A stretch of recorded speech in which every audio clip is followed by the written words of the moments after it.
peeñɗi simore 17. caggal ɗum goto e malaikaji 7 joginoɗi lehe 7 ari haaldi e am wi armi holluma ñawoore debbo jeeyowo tew mum mawɗo jooɗiɗo dow diƴƴi kewɗe o ko kanko laamɓe aduna ɓe piddi te fijirde makko mandilini yimɓe aduna ɓe. ruuhu o nangimi malayika o nawimi nder jeerede tan jiimi debbo ina waɗɗi e barogal boɗewal coy kewgal inɗe jennirɗe Allah jogingal koye 7 e gallaji 10. debbo o ina ɓorni comci folmaade e goro ina sinki kanŋe kaaƴe dime e ñaaƴe omo jogii e jungo makko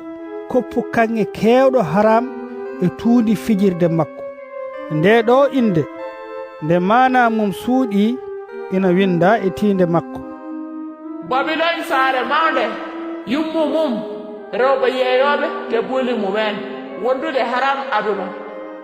jiimi on debbo ina mandili ƴiiƴam seniɓe ɓe e seedeji yeesu ɗi nde jiimomi kawisam mawɗo nangimi kono malayika o wiimi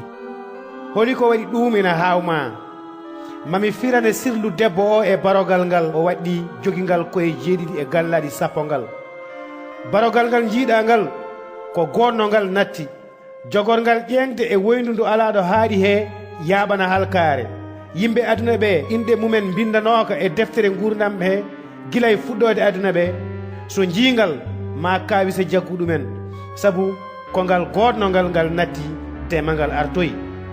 ɗum ɗo noddi sebre e haqqilantagu koye 7 ɗe ko kaaƴe 7 ɗe debbo o jooɗiɗe koɗe lamɓe 7 kadi hen jeeyo jani hen goto ina woodi goɗɗo o suwa taw arde te so ari alay sago o laamo saaha dabbo barogal gonnogal nattingal kañum e hoore mum ko laamɗo jeetaɓiijo angal jeeya kadi e jeeɗiɗo ɓe te jañde maggal ko halkare gallaɗi 10 ɗi jiiɗa ɗi ko lamɓe 10 ɓe keɓaɗi taw laamu kono maɓe laamo waktu goto kamɓe e barogal ngal ko kamɓe ndendi miijo woto te aɓe dokka bawɗe maɓɓe e laamu maɓɓe fof barogal ngal maɓe kaɓo jawgel ngel kono ngel foolatɓe sabu ko ngel joom joomiraɓe laamɗo laamɓe te wondiɓe maggel ɓe ko noddaɓe suɓaɓe aadiyankoɓe o wiimi kadi diƴƴe ɗe jiiɗa ɗe debbo jeeyowo tewmum o jooɗi e dow mumen ɗe ko dowlaji diɗɗe leƴƴi e ɗemɗe gallaɗi 10 ɗi jiiɗa ɗi kañumen e barogal ngal ma gañ debbo o